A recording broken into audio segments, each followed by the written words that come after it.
ఈ team టైటిలే love OTP అని ఓటీపీతో పెట్టుకుంది కాబట్టి వీళ్ళు ఓటీపీ చెప్తే గానీ నేను ఇంటర్వ్యూ స్టార్ట్ చేయను. సో మా వాళ్ళు ఒప్పుకోరు మీరు ఓటీపీ చెప్పకపోతే. అదే November 14th release date OTP వేసుకోండి. అదే వేసేసుకోమంటారా? అంతే వీళ్ళు ఈ క్వశ్చన్ అడుగుతానని ముందే రెడీగా ఉంటారు. సో 10 టీవీకి స్వాగతం. వెల్కమ్ ఇద్దరికి కూడా. చాలా నర్వస్ ఉన్నారా, ఎక్సైటెడ్ ఉన్నారా? సినిమా రిలీజ్ టైం దగ్గరకు వచ్చేస్తుంది కాబట్టి. నర్వస్, ఎక్సైట్మెంట్ అన్ని మిక్స్ ఉంటుంది feeling. But this feeling is awesome.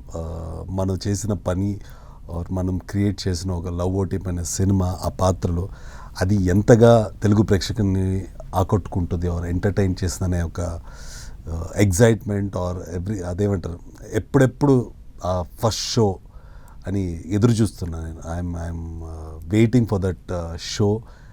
Telugu ప్రేక్షకులు కూర్చుని అంటే మేము రాసిన సీన్ కావచ్చు, మేము తీసిన ఒక ఈ సినిమాకి హౌ విల్ దే ఎంజాయ్ అని చూడ్డానికి. యూజువల్లీ సినిమా థియేటర్కి వెళ్ళి యూజువల్లీ మనం సినిమా తెర మీద ఇలా చూస్తుంటాం. ఈసారి నేను స్క్రీన్ చూడను, ఆడియన్స్ని చూస్తూ ఉంటాను వాళ్ళు ఎలా రియాక్ట్ అవుతున్నారని. సో దానికోసం వెయిట్ చేస్తున్నాను. అంటే కొంచెం టీజర్ ట్రైలర్ తోనే అర్థమైపోతుంది, కింద కమెంట్స్ లోనే మొత్తం సినిమాకి సంబంధించి వాళ్ళు ఏం ఎక్స్పెక్ట్ చేస్తున్నారో చెప్పేస్తూ ఉంటారు. సో మంచి పాజిటివ్ కమెంట్స్ అయితే కనిపిస్తున్నాయి. 100% ట్రైలర్ అనేది ఇన్విటేషన్ ఒక సినిమాకి. మనం ట్రైలర్లోనే ఇంప్రెస్ చేయకపోతే ఇంక సినిమాలో ఏమి ఇంప్రెస్ చేస్తాం? బికాస్ ట్రైలర్ చూసి సాంగ్స్ చూసే ఇప్పుడు జనాలు డిసైడ్ చేస్తున్నారు ఈ సినిమాకి వెళ్దామా వద్దా అని. సో అది మాకు తెలిసిండే. సో ఆ trailer cut should impress the audience అనేది తెలిసిండే. సో మేము మా ప్రమోషనే రాజీవన్న వీడియోతో మేము ప్రమోట్ చేసాము.